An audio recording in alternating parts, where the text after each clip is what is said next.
тэр сингүр сэрэмрэн зааван тэр болсон ч юм уу гэснэ. Найт тэр хүүхдүүдийн найт чинь тэрийг л зардсан юм л шүү дээ.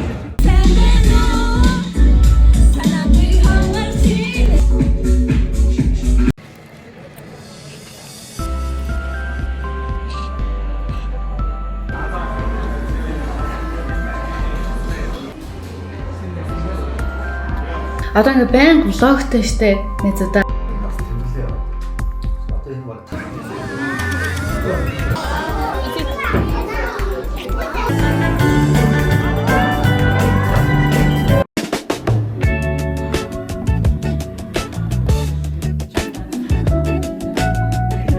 Одоо ингээд манай хөтөлбөрийн миний анхны найзнаас цаалан дээр лавтлам гэдэг.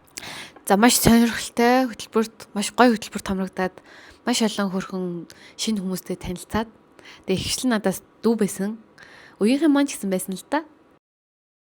Дүүнер маань ингээд чими гэж дуудахаар бас дотроо жоохон баярлалаастай чим шиг гэхгүй. Сэтгүүл зүйн лаборатори хөтөлбөр учраас бид нэр ингээд туршилтаар сэтгүүл зүйн бүтээл гаргана. Тэгээ манай багийнхан хуваарлагдсан маш гоё санаа гаргасан байгаа. Тэрийгээ удахгүй хийгээд сошиал цацнаа. Хэдэн сар ер нь л хүмүүс анзаарсан бол хөл бөмбөг, волейбол, сагсан бөмбөг гэдэг нэм спортын менежменттэй холбоотой төслүүдүүд ингээд жижигхэн хушуудад оролцоод яваад байгаа. Тэгээ спортынхноос анзаарсан нэг зүйл айгүй чухал үлдсэн. Тэрний юу гэхээр бусад салбарт гэсэн байдаг л да.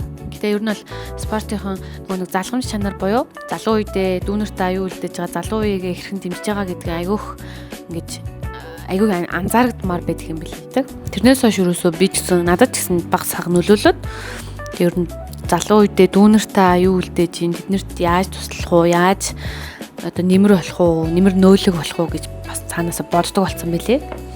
Тэгээд энэ сэтгүүл зүйн хөтөлбөр томрогдсон чи айгүй олон хөргөн дүүнертэй болоод тэгээд дүүнертэй ингээд энерги солилцоод юм ярилцаад ингээд ойрхон байсан чинь тэд нар ч гэсэн гоё ган мэдрэгдээд тэгээд гоё сан. Тэгээд Монголдо их орондоо амжаад ингээд өөрийнхөө оролцоог оролцуулаад ингээд явах гоё наа. 5 сар.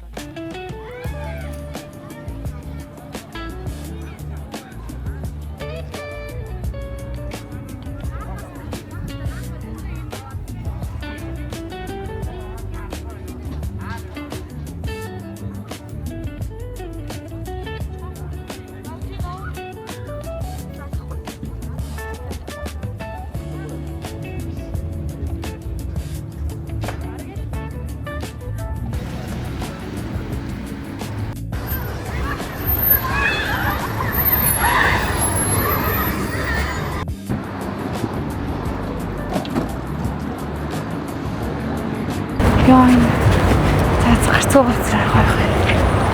Яна би чадахгүй гэж. Би чадах ч юм уу. За эднэрийг дагаад гэрэн гарыг та. Уучлаарай.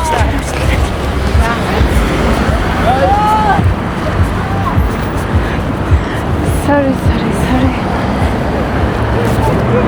Стой ахт. Яа. Яа. Ой, тий. За энэ ингэ шорхог гэмээр шорлог.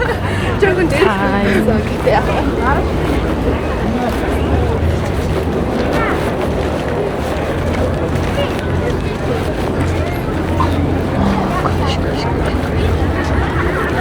Зөвхөн дээрээ зүгээр л гэрээ бэрээд амьдарцгааж байна.